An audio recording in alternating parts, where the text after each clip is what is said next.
And you guys listen to the boos. You can hear it. Once you get instead, you can hear it. Oh, nice.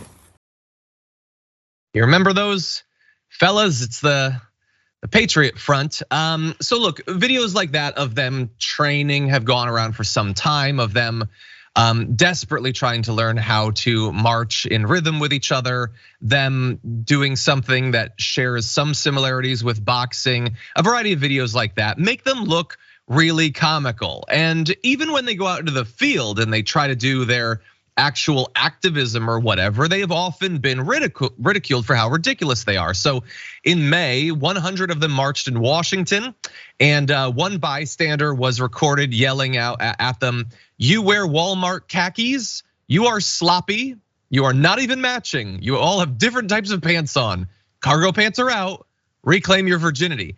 It's pretty devastating stuff. Those are devastating burns. But I will say that while, on sight alone, they're ridiculous. The fact that even after years of probably many of them saying that it's gay to wear a mask or something, they do mask up for their Patriot Front stuff. That does not mean that they cannot accomplish some truly horrendous ends.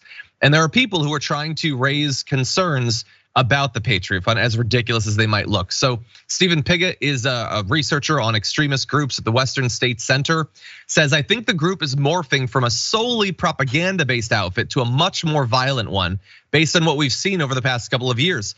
They're trending to much more violence, more in-person direct actions versus putting up stickers under the cover of night." That doesn't mean that they're not gonna be doing the propaganda, and they have done a lot of it. In fact, they've been found to be responsible for the vast majority of hateful propaganda in the US in 2019, 2020, and 2021, but it is becoming much more active, much more violent. They are looking for some sort of big action. And so try to remember that just because they have no rhythm whatsoever, just because physically unimpressive or whatever, they look ridiculous, the khakis and all that. There are plenty of people that fit every one of those characteristics, but through the magic of assault rifles can still kill a lot of people. So definitely something to be concerned about. Bart, what do you think?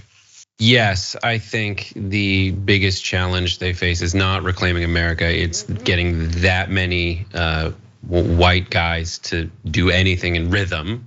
You guys realize that in using the term boots on the ground, it doesn't mean just stomp loudly. There's so many other ways to have a sense of community than doing this nonsense. There are other ways. Go play Magic the Gathering. Go play some video games. John will teach you. Maybe that's our outreach program. And you'll find a boo khakis.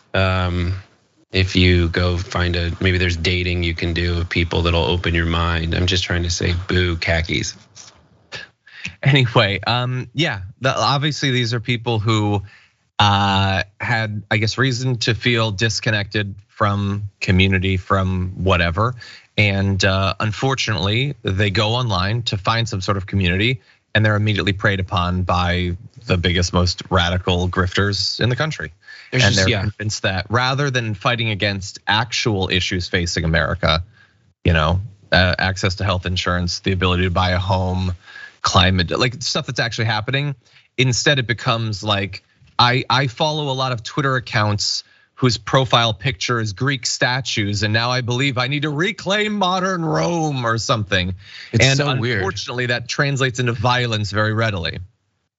Yeah, it's just, I don't know. I feel like there's a lot of better ways to apply this sense of not belonging than doing that stuff. And then I'll just remind all these like white supremacist people that as recently as like 150 years ago, your kind of white people didn't like other people that you now would consider white, because that definition shifts. Like Eastern Europe and Western Europe, the English, the French, they all hated each other. They all thought that the other was impure.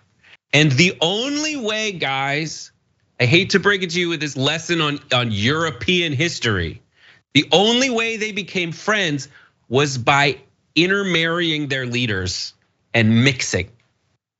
So there's like, the Mountbattens are Greek, like all of that stuff. So what I'm saying is go meet some people, have a few drinks, interbreed, and then we'll all be the same color, guys.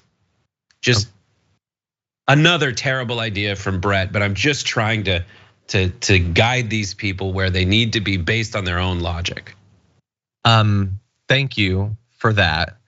In general, before like live brainstorming your most insane ideas ever, could you give me like a few weeks of a head up so I could start to set up my backup plan? Because honestly, I don't have you to tell me not to use that one. I just came up with that now. So before the breeding thing, it made a lot of sense. It did. Often when people start talking about breeding, that's when it becomes an issue, actually. Anyway, we are gonna have to go to our next break. I will just let you quickly know because we unfortunately don't have time to dive into it. There was a study where a white supremacist was involved in the study. He took a bunch of MDMA, and it cured him of his white supremacy. Scientists question this as to what actually happened, but it did seem to help him. And we know that psychedelics and stuff like that can change people's way of thinking, open their mind and everything. Maybe a freer drug policy would get us out of some of the problems with extremists we have in this country. Thank God John ended it with a weirder idea than mine. This wasn't my idea, it was scientists' idea. Take it up with science.